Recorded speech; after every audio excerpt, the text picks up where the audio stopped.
guys, I'm back with an update on this video.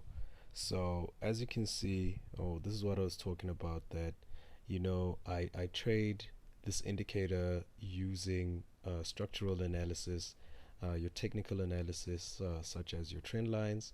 And as you can see over there, in the previous scene, we saw that the price actually broke out of this trend line here. I don't know if you can see that. It broke out of that trend line and then triggered this buy entry here. So you would have gotten in this trade, placed your buy order there, and then your stop loss would be down there, and then your take profit one would be up here at this level. So it would probably have been hit and you would have made your quick money. You see, so since the trade has been triggered, there's just a little bit of drawdown, but it just went straight into profit. So this was a painless trade. So yeah, so that's basically what you do.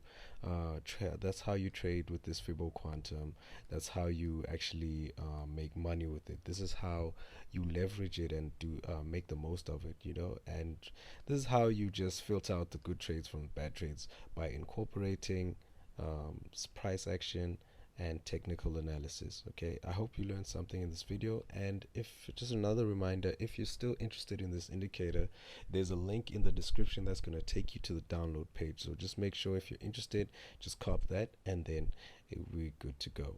All right, so thank you so much guys for watching, and I'll see you in the next videos. All right.